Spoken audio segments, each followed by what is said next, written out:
Uruguay की rugby team old Christian club के खिलाफ चिली में एक मैच खेलना था। इसलिए 12 अक्टूबर 1972 को उनका प्लेन चिली के लिए टेक ऑफ करती है, जिसमें मौजूद थे 19 खिलाड़ी, उनके 5 दोस्त और मैनेजर और 5 क्रू मेंबर भी। प्लेन टेक ऑफ करने के कुछ समय बाद ही मौसम खराब हो जाता है और इसलिए प्लेन को चिली की जगह अर्जेंटीना में ही इमरजेंसी लैंडिंग करने को पड़ता है। अर्जेंटीना में मौसम ठीक होने तक का वेट किया जाता है और अगले दिन 13 अक्टूबर 1972 को 2:18 पे प्लेन फिर से चिली के लिए उड़ान भरती है। प्लेन का पायलट भी काफी अनुभवी थे, जो कि 29 बार ग्लेशियर से भी प्लेन को ले जा चुके थे, लेकिन उनके किस्मत में शायद कुछ और ही लिखा था।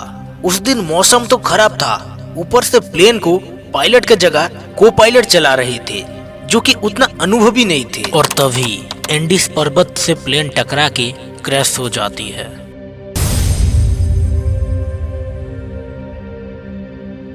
प्लेन क्रैश होने के बाद डायरेक्ट 10 लोगों की मौत हो जाती है और कई लोग चोटिल भी थे।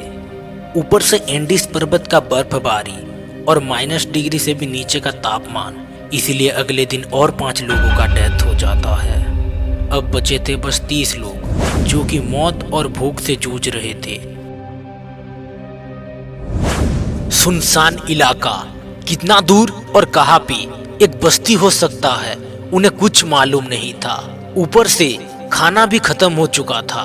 भूख के चलते कई लोग प्लेन के सीट का लेदर को ही खा रहे थे और इसीलिए कई लोगों की मौत भी हो गई। कई दिन बीत चुका था। -डिग्री टेम्परेचर में मरे हुए लोगों की लाशें जमी हुई थी और बचे हुए लोग भूख से तड़प रहे थे।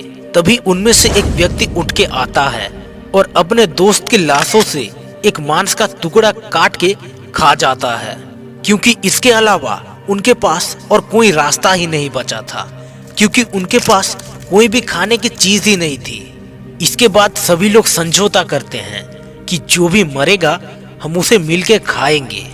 इस घटना से बचे हर्ल नामक एक व्यक्ति कहते हैं कि हमारे पास 2 ही रास्ता था, या तो मरो या फिर जीने के लिए कुछ भी करो, तो हम जीवन को चुनते हैं। हादसे की पता चलते ही उरुग्वे की सरकार ने उनको तलाशना शुरू कर देते हैं। कई सारे विमान भेजे जाते हैं। ऊपर से उनका लोकेशन भी मालूम नहीं था और बर्फ से ढके हुए एंडीज पर्वत में उन्हें ढूंढना काफी मुश्किल था। और 10 से 11 दिन के बाद इस रेस्क्यू ऑपरेशन को भी सरकार के द्वारा बंद कर दिया जाता है। सभी लोग सोच रहे थे इतने दिन हो चुका है, बिना खाना पानी के वो लोग मर चुके होंगे, लेकिन उनको थोड़ी ना पता था कि वो लोग तो बर्फ से जमी हुई लाशें को ही खा रहे थे। हादसे को हुए 60 दिन हो चुके थे और उनका मदद की उम्मीद भी टूट चुकी थी। वो लोग डेली रेडियो भी सुनते थे और वो लोग जान चुके थे कि सरकार अपना ऑपरेशन बंद कर चुकी है। फिर 2 खिलाड़ी मेंडो पेरेडो और रॉबर्ट कैनेसा मदद की तलाश में निकल पड़ते हैं। सभी लोग पूरी तरह से कमजोर हो चुके थे, लेकिन जैसे तैसे करके दोनों ने मदद के लिए आगे बढ़ते रहे और कई दूर पैदल चलने के बाद उनको फाइनली एक बस्ती मिलती है, जहाँ पे वो लोग अपना प्लेन क्रैश के बारे में बताते हैं और अपना लोकेशन रेस्क्यू टीम को सेंड करते हैं, जिसके बाद तुरंत रेस्क्यू टीम पहुंचती है और 72 दिनों के बाद 16 लोगों की जान बच पाती है।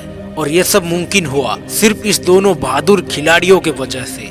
और एक रिकॉर्ड के अनुसार जितने भी लोगों को रेस्क्यू किया गया, उनका करीब 29 किलो तक का वजन घट गया था और ये आज तक का सबसे खतरनाक प्लेन क्रैश माना जाता है।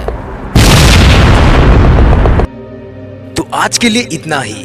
मैं हूं रोमन, फिर से आऊंगा और एक नया वीडियो के साथ। इसीलिए हमारे छोटे से नए YouTube चैनल को एक सब्सक्राइब जरूर कर देना।